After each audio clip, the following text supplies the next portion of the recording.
kalau kita berbicara tentang kepemiluan di Flores Timur, maka sumber informasi pertama dan satu-satunya adalah Komisi Pemilihan Umum Kabupaten Flores Timur.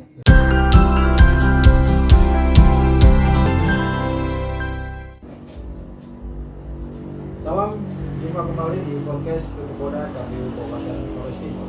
Teman pemilih, hari ini dan beberapa waktu ke depan kita akan memberikan informasi terkait dengan partisipasi pemilih yang akan disampaikan langsung oleh Ibu Tirsa Marcelina Claudiana. Beliau adalah Divisi Partisipasi Hubungan Masyarakat dan SDM pada KPU Kabupaten Flores Timur. Dan memulai perbincangan ini, kami perlu informasikan kepada teman pemilih bahwa pelaksanaan podcast hari ini dilakukan dengan mengikuti protokol kesehatan secara ketat, dan harapan kami teman pemilih dimanapun berada juga tetap taat terhadap protokol kesehatan COVID-19. Selamat sore Ibu Tirsa. Selamat sore Pak Mike. Terima kasih Ibu Tirsa sudah bersedia hadir di podcast Tutup Koda KPU Flores Timur. Ya, terima kasih juga sudah mengundang saya. Siap. Memulai perbincangan kita sore ini terkait dengan partisipasi masyarakat. Kita mengetahui bahwa partisipasi ini memang penting untuk pelaksanaan pemilu dan pemilihan. Nah, terkait dengan pemilu dan pemilihan kita yang akan diselenggarakan secara serentak di tahun 2024, mungkin Ibu Tirsa bisa memberikan gambaran apa pentingnya partisipasi masyarakat itu dari sekarang kita gaungkan, dan bisa juga dijelaskan pendasaran hukum seperti apa yang kita gunakan sehingga masyarakat bisa sahabat pemilih terlebih bisa memahami landasan hukum dari pelaksanaan partisipasi masyarakat. Silakan Ibu Tirsa. Jadi baik, terima kasih. Selamat siang sahabat pemilih, selamat siang buat kita semua. Jadi kalau kita melihat Undang-Undang Pemilu Nomor 7 Tahun 2017 Pasal 448, di sana disebutkan bahwa pemilu dilaksanakan dengan partisipasi masyarakat. Kemudian di pasal 12 huruf J dan pasal 14 huruf C itu kurang lebih dikatakan bahwa KPU bertugas untuk melakukan sosialisasi pendidikan pemilih, dalam hal ini pendidikan politik bagi masyarakat. Jadi kita memang dari jauh-jauh hari sengaja mendesain kegiatan ini, kegiatan Tutup Koda Pemilu, yang kali ini adalah seri keempat. Seri pertamanya dengan Pak Ketua membahas tentang kesiapan KPU Kabupaten Flores Timur secara kelembagaan menuju 2024. Seri kedua tentang pemutakhiran data pemilih berkelanjutan dengan Ketua Divisi Perencanaan dan Data. Seri ketiga pendaftaran dan verifikasi parpol dengan Ketua Divisi Teknis. Kemudian sekarang adalah seri keempat, partisipasi pemilih. Kami menganggap Tutup Koda atau bincang-bincang pemilu ini penting kita lakukan sekalipun pemilu masih 2 tahun lagi, karena bagaimanapun juga masyarakat ini adalah subjek pelaksana pembangunan demokrasi yang akan memutakhirkan, yang akan melaporkan data pemilih. Perubahan data pemilih adalah masyarakat. Ketika tiba saatnya nanti tahapan pemilu itu berjalan, yang mengawasi selama 1 kali 24 jam pun masyarakat. Kemudian ketika mengikuti kampanye, rapat umum atau tatap muka atau melalui media, itu pun masyarakat atau warga negara Indonesia. Jadi memang kita berusaha agar masyarakat sebagai subjek ini benar-benar pada saatnya nanti berdaulat penuh dalam proses election ini. Jadi mereka tidak sekedar digiring atau secara kuantitatif hanya mau dilihat angka partisipasinya, tetapi secara kualitatif, secara subjektif mereka pun harus terlibat penuh dengan tahu dan mau dengan sadar dengan kritis mengikuti setiap tahapan pemilu ini. Sehingga melalui berbagai pendekatan termasuk tutup koda pemilu ini, kami harapkan bisa memberikan manfaat, peningkatan pengetahuan, memberikan kesadaran, dan juga menggali aspek masyarakat menyadari kewajibannya sebagai warga negara yang baik. Jadi begitu kira-kira Pak Mike. Terima kasih Bu Tirsa. Ya, jadi teman pemilih, demikian informasi terkait dengan pentingnya substansi dari pelaksanaan pendidikan pemilih yang dilakukan oleh KPU Kabupaten Flores Timur. Mungkin juga Ibu bisa menggambarkan seperti apa skop secara nasional tingkat partisipasi masyarakat. Sebelum kita lebih jauh, Ibu juga menyampaikan terkait dengan level partisipasi masyarakat di tingkat regional. Silakan Ibu. Baik, jadi kalau kita melihat di referensinya KPU RI, pemilu monumental di tahun 1955, angka partisipasinya 91,4%. Selanjutnya pada masa Orde Baru di era Soeharto itu angka partisipasinya menembus level 96%, dan itu terjadi di pemilu tahun 1971, pemilu tahun 1976, pemilu tahun 1982, dan pemilu tahun 1987. Angka partisipasi mulai menurun sejak pemilu tahun 1992 dan 1997. Pada tahun 1992, angka partisipasinya sebesar 95,1%. Selanjutnya, pemilu di tahun 1997, angka partisipasinya sebesar 93,6%. Lanjut ke pemilu tahun 1999 di era reformasi, di mana keterbukaan politik sudah terjadi, angka partisipasinya malah menurun lagi di 92,6%. Selanjutnya, partisipasi atau angka partisipasi tidak lagi menyentuh level 90%. Jadi terus turun dari pemilu tahun 2004, pemilu tahun 2009 sampai dengan pemilu tahun 2014, di mana level partisipasinya kurang lebih 75%, sampai dengan pemilu tahun pemilihan nasional tahun 2019, angka partisipasinya 82%. Jadi sekalipun belum menyentuh lagi angka 90%, tetapi dengan segenap usaha dari baik penyelenggara pemilu, stakeholder, kemudian masyarakat di berbagai segmentasi, maka angka 82% di pemilihan nasional serentak ini bisa kita raih bersama. Baik, terima kasih Bu Tirsa. Jadi memang banyak faktor yang kemudian kita lihat berpengaruh mengapa kemudian di tahun sebelumnya mengalami peningkatan yang drastis, dan kemudian di 92 sampai 97 begitu jauh menurun dan akhirnya meningkat sedikit di pemilu terakhir. Tentu dinamika itu kalau bisa disimpulkan, apa saja faktor yang mempengaruhi partisipasi tersebut?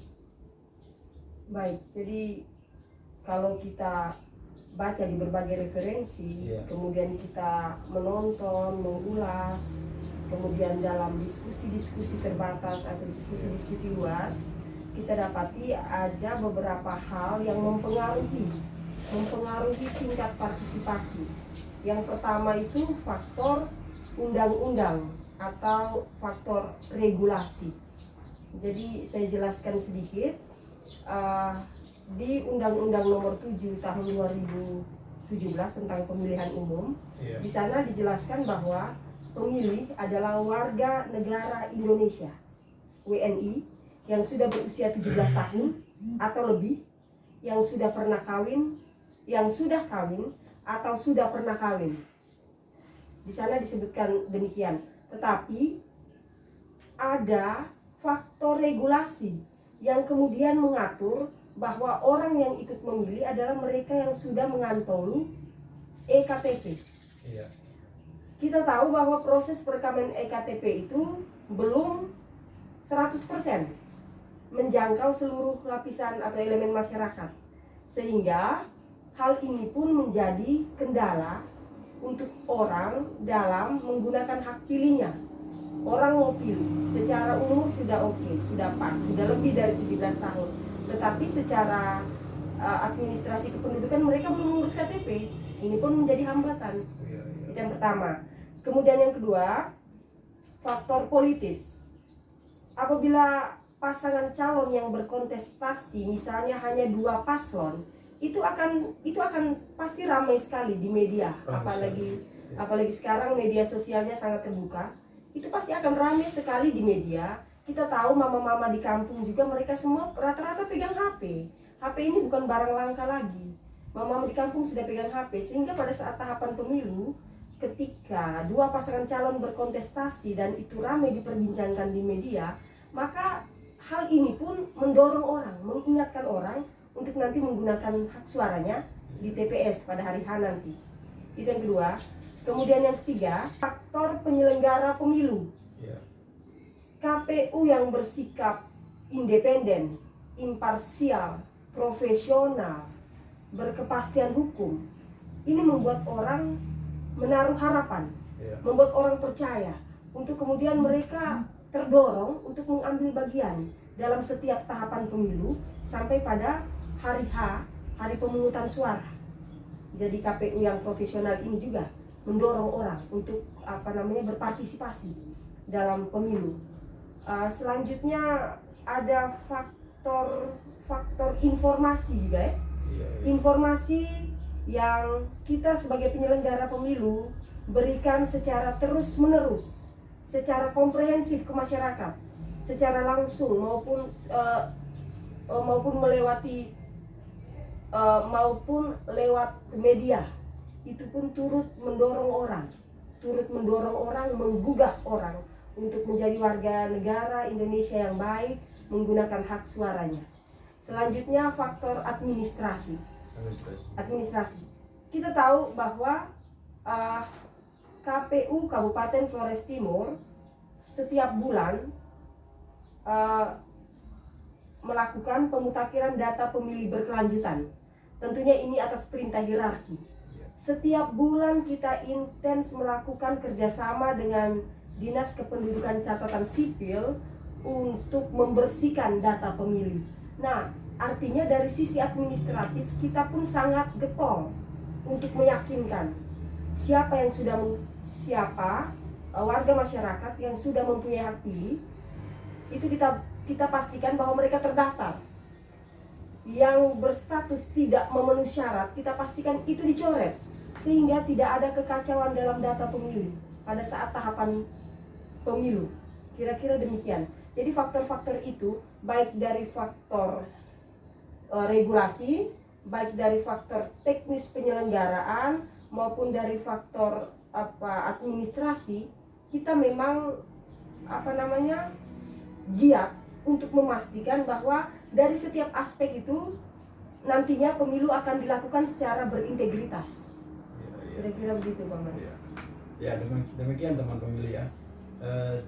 Sudah bisa dipastikan bahwa faktor-faktor tersebut kemudian sangat berpengaruh terhadap angka tingginya partisipasi masyarakat.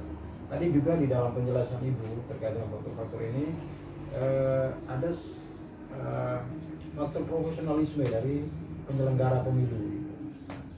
Kira-kira untuk meningkatkan partisipasi masyarakat ini, profesionalisme KPU Kabupaten Flores Timur seperti apa yang perlu terus dikembangkan atau dilakukan dalam program-program kerja peningkatan partisipasi masyarakat di KPU Flores Timur? Baik, terima kasih Pak Mike. Jadi di KPU Kabupaten Flores Timur kami mempunyai rumah pintar pemilu. Oh ya.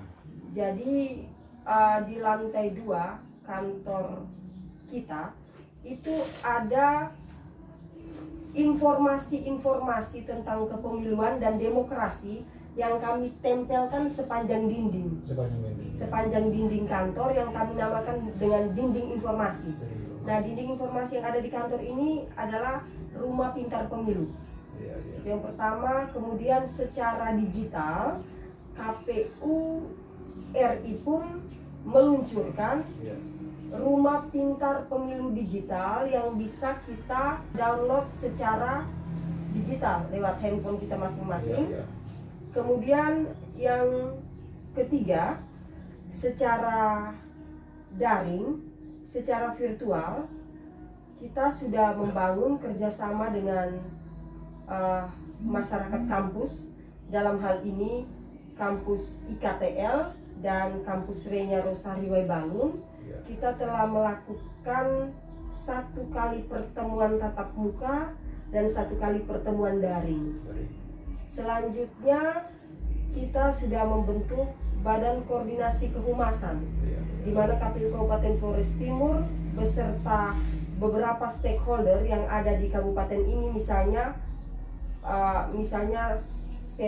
Sekretaris Daerah, Setda, pihak Setda, kemudian ada Bawaslu, ada Pengadilan Negeri, ada Kejaksaan, ada TNI Polri. Kita bersama-sama dalam satu wadah untuk saling menukarkan atau saling memberikan informasi, sehingga jauh hari sebelum pemilu sudah ada edukasi kepemiluan yang kita bangun. Kemudian hal-hal itu kita lemparkan ke medsos, kita naikkan juga di website kita, sehingga kita menjadi satu-satunya referensi resmi tentang kepemiluan di Kabupaten Flores Timur.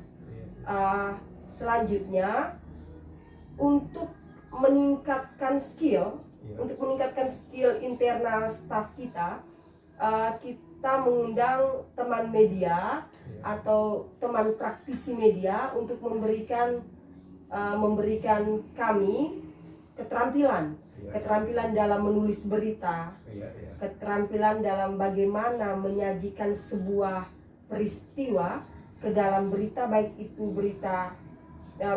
media hard copy atau juga media elektronik. Jadi beberapa langkah itu sudah kami lakukan dalam rangka meningkatkan partisipasi atau dalam rangka memberikan pendidikan politik bagi warga masyarakat Flores Timur. Perlu saya tambahkan satu, di grup WhatsApp kami ada yang namanya komunitas pendidikan pemilih.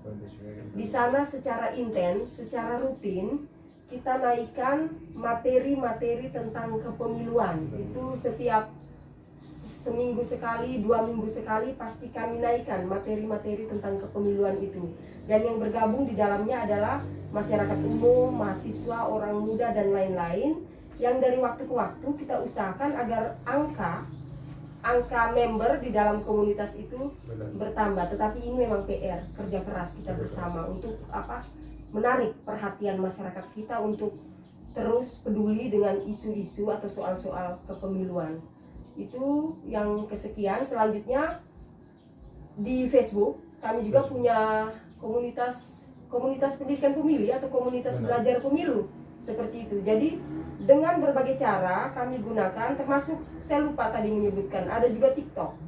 Jadi akhir-akhir ini kami getol membuat video pendek, video TikTok apabila ada kegiatan yang sifatnya webinar atau kegiatan-kegiatan yang kami lakukan secara daring, baik itu dengan hierarki maupun secara internal, kami kemas itu dalam bentuk yang semenarik mungkin sehingga warga milenial, warga masyarakat pun turut mengikuti kita, kemudian mendapat cipratan-cipratan informasi kepemiluan, kurang lebih seperti itu.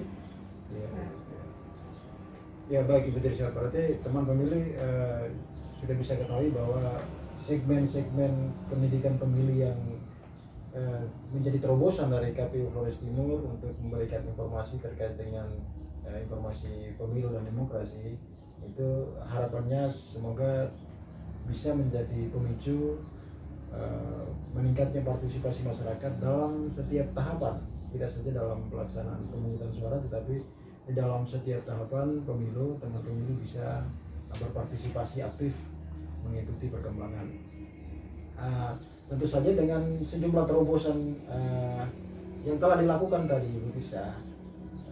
Apakah ada kendala, ada masalah, dan seperti apa solusinya begitu dalam menghadapi proses-proses itu demi meningkatkan partisipasi masyarakat di KPU Kabupaten Flores Timur? Baik. Ya. Jadi salah satu kendalanya, kalau boleh saya ceritakan, Ya. beberapa waktu lalu kami membangun kerjasama dengan kelompok perempuan untuk mengikuti kegiatan pendidikan politik atau pendidikan pemilih secara daring. Tetapi mohon maaf, ada kelompok-kelompok kita yang mungkin jauh dari akses internet, Ya. jauh dari akses digital. Jadi akhirnya kegiatan itu kita batalkan karena dari sekian kelompok ibu-ibu hanya kurang lebih 1-2 orang ibu saja yang siap secara perangkat untuk mengikuti kegiatan pendidikan pemilih untuk kelompok perempuan saat itu. Sehingga kegiatan itu belum sempat kami lakukan, tetapi pasti kami agendakan untuk dilakukan tahun ini, apalagi kita sudah hampir memasuki tahapan pemilu. Itu kendala yang pertama, kendala eksternal ya. Kendala dari faktor jaringan, teknologi, akses kepada teknologi. Kemudian kendala kedua itu mungkin lebih ke internal. Itu mungkin minat kita sebagai masyarakat, minat kita sebagai pemilih pemula atau pemilih muda yang mungkin kurang tertarik dengan soal-soal ini. Melalui kegiatan ini saya mengajak agar kita sebagai masyarakat, sebagai pemilih muda atau pemilih pemula, mari kita tumbuh kembangkan dalam diri kita rasa penasaran atau rasa minat, kita menjadi bagian dari pelaksana kedaulatan di negara kita sendiri. Jadi kalau teman-teman muda itu sering pegang gadget atau handphone, pastikan kita juga mengakses informasi-informasi yang sifatnya membangun daripada informasi yang sekedar entertainment begitu. Jadi saya harapkan sekali peran-peran kita semua untuk mendekatkan diri kepada sumber informasi yang benar. Kalau kita berbicara tentang kepemiluan di Flores Timur, maka sumber informasi pertama dan satu-satunya adalah Komisi Pemilihan Umum Kabupaten Flores Timur. Benar. Seperti itu. Dengan dengan berbagai link media atau link medsos atau link berita yang dia punyai. Dan kita harapkan ini teman-teman dari luar sana, masyarakat mengakses ini. Kita di penghujung perbincangan kita ini, Bu Tirsa, tentu kita berharap bahwa informasi yang sudah disampaikan tadi teman pemilih dapat mencermatinya, kemudian semoga bisa bermanfaat. Nah, ketika kemudian teman pemilih juga ingin mengakses informasi lainnya terkait dengan aktivitas Komisi Pemilihan Umum di Kabupaten Flores Timur, ada sejumlah segmen baik daring yang kita miliki, yaitu diantaranya ada Facebook, ada Twitter, ada TikTok terakhir ya Ibu Tirsa ya, ada TikTok. Kemudian yang sekarang sementara kita lakukan adalah podcast ini melalui YouTube, kanal YouTube. Informasi-informasi tersebut tentu semoga bisa bermanfaat bagi teman pemilih. Dan di penghujung ini Ibu Tirsa mungkin bisa memberikan statement terakhirnya, kira-kira apa yang mau disampaikan kepada teman pemilih, sekaligus bisa memberikan semacam ajakan untuk teman pemilih untuk ikut partisipasi aktif dalam setiap tahapan penyelenggaraan pemilu maupun pemilihan di tahun 2024. Baik, terima kasih. Jadi sahabat pemilih, kalau kita melihat angka partisipasi sejak pemilihan bupati tahun 2017, pemilihan gubernur tahun 2018, dan pemilihan serentak nasional tahun 2019, angka partisipasi untuk Kabupaten Flores Timur melampaui standar nasional. Jadi melampaui 77,5%. Artinya apa? Kita sudah punya modalitas dalam penguatan demokrasi. Kita sudah punya modalitas karakter unggul untuk menjadi bagian dalam kehidupan demokrasi yang lebih baik. Harapan kami buat masyarakat adalah jangan lupa pemilu serentak nasional di tahun 2024 nanti tanggal 14 Februari. Kita pastikan dari segala aspek, baik itu aspek administrasi dan lain-lain, agar kita siap untuk menjadi pemilih yang kritis, pemilih yang cerdas, pemilih yang berkontribusi atas perubahan yang lebih baik, sehingga kita tidak ikut pada jalur-jalur yang hoax, ujaran kebencian dan lain-lain. Tapi mari kita ambil bagian untuk memberikan sebuah harapan, sebuah solusi untuk kehidupan demokrasi yang lebih baik. Kira-kira seperti itu, Paman. Baik, teman pemilih, kita sudah beranjak ke penghujung perbincangan kita, dan semoga perbincangan kita hari ini bermanfaat bagi teman pemilih, dan kami berharap teman pemilih dimanapun berada tetap jaga kesehatannya. Terima kasih, selamat sore, dan sampai ketemu di podcast selanjutnya. Salam KPU Melayani. Salam KPU Melayani.